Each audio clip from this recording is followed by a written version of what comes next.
Mark Carney is dodging a really important question, even from his own constituents in the Liberal Party. And we've got that question here for you today. It will help you decide whether he's in this for Canadians or not. Plus, the big bad Polyev monster attacks again in Penticton this weekend. We've got it for you. Bakes on Things Daily. Let's go.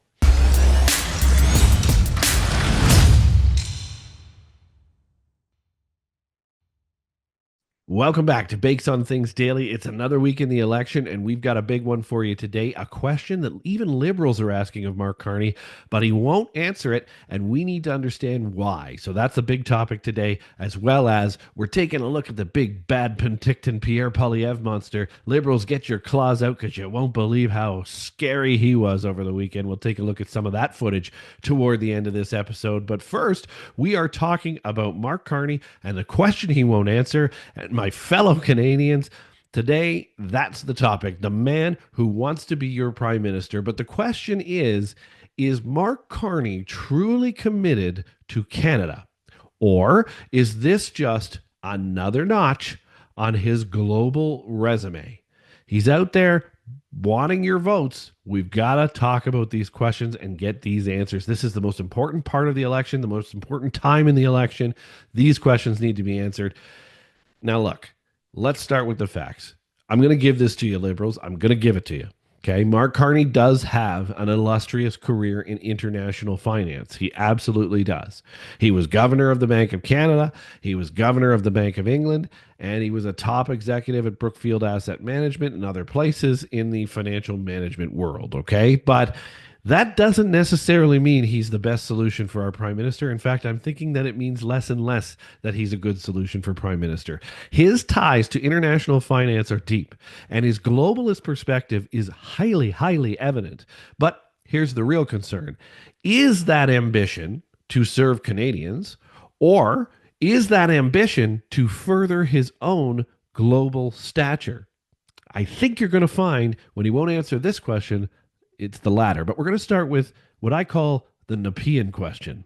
And the reason we're going to start there is because Carney has chosen to run in the riding of Nepean. Some wonderful people in Nepean. It's a vibrant community just outside of Ottawa. It's an awesome place to be.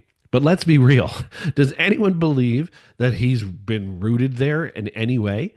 Or is Nepean just a convenient stepping stone for his political aspirations?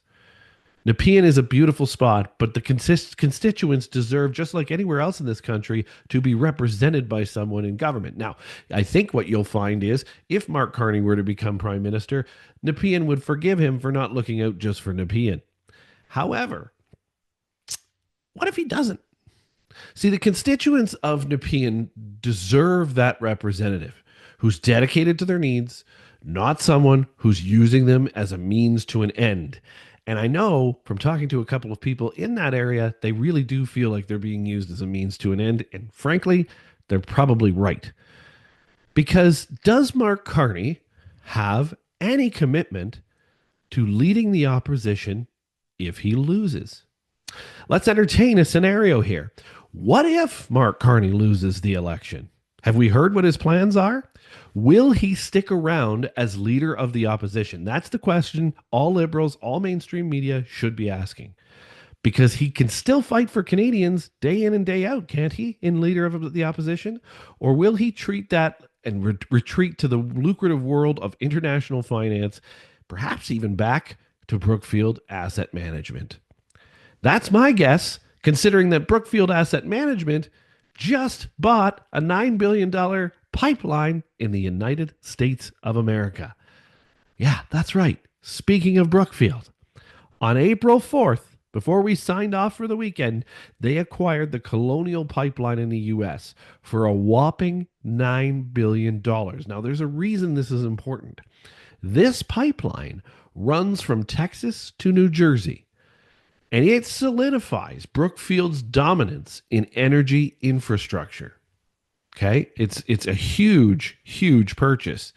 Now, Mark Carney will tell you he's not there anymore. Don't worry about it. He had nothing to do with it, except these deals, they start years in advance. So let's talk about the pipeline paradox, because here's where it gets interesting. Carney has publicly opposed east west pipelines or west east pipelines in Canada, suggesting instead to route our pipelines through Nunavut, which is a proposal that many experts deem impractical, but certainly convenient for Brookfield Asset Management. Why is this?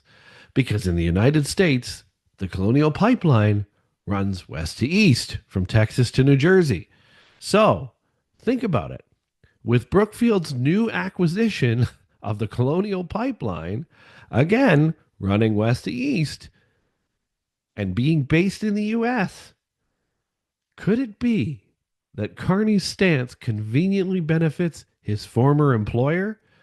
One where he probably brokered this deal or part of this deal before he left by limiting competition against it?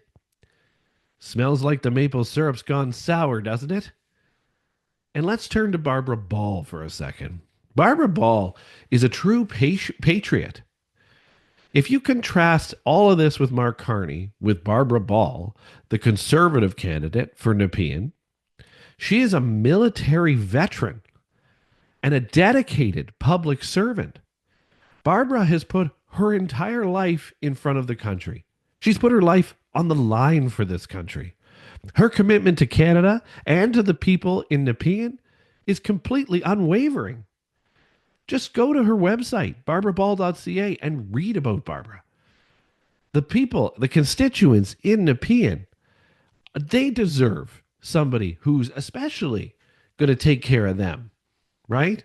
So why would they vote for Mark Carney when Mark Carney is only interested in global interests? Barbara isn't using Nepean as a stepping stone. She's here to serve, to represent, and to fight for the constituents' best interests. It's very key here because there are unasked questions then. Questions that are super important that the Liberals ask. Here is the kicker. Why isn't anyone asking Carney these tough questions? Is the media giving Mark Carney a free pass? Are they not allowed to challenge his intentions when they're there speaking with him? Because I'll tell you, this is what I've heard. I've seen it in comments and I've seen it elsewhere that he doesn't want to be asked what would happen if he loses. He doesn't want to ask if he will be staying on as leader of the opposition. The reason probably is he's not. Canadians deserve transparency. We deserve to know if Carney is in this for the long haul or if he's just passing through on his way back to the global elite. We have to know this. In fact, the National Observer said exactly that. There are quotes on Yahoo that say that. There's The Guardian that say that. People are not asking these questions, and they're not even allowed to ask these questions. Canada's future is at stake. You can't have a candidate who will only run to be prime minister and then run away if they end up being in the opposition. We need Mark Carney to answer this question. This isn't just about one man or one riding. It's about the future of our nation. Do we want a leader who's truly committed to Canada, even if he loses, or one who's potentially using our country as a bullet point on his CV? And this is something that needs to be answered now. We need to know, are you, Mark Carney, committed to this country? Because the reality is, I don't think you are. I think if you lose this election, you hightail it back to New York and you hightail it back to your penthouse and never think of Canada again. So the choice is ours, Canada. Let's get this answer from Mark Carney and make that choice wisely. I have a feeling he's still not going to answer.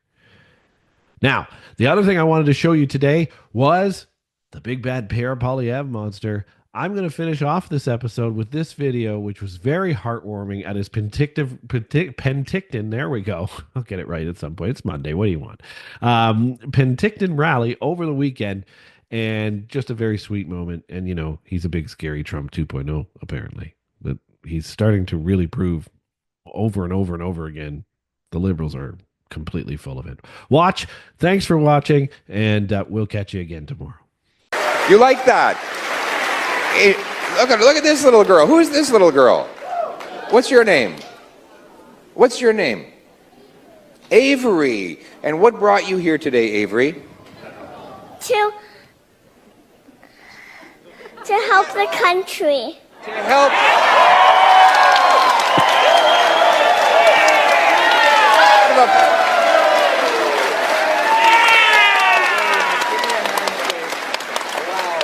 She's even got a wonderful handshake. I think we have a future Prime Minister right here in Avery. What a brilliant, is that the proud dad over there? Who's that? Who's this? This is Mom? Yeah. How did she learn about politics at this age? Oh, there you go. That's exciting. Avery, where do you live? Are you in Penticton? Canada. You live in Canada. That's definitely true.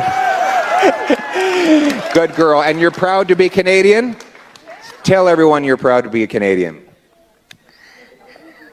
Say it. Who's this guy? Well, who's this guy? Bonjour, Cruz. Ça va bien? Oh, il est gêné. He's very shy too. You should meet Avery. You two have a lot to talk about. All right. Way to go, guys.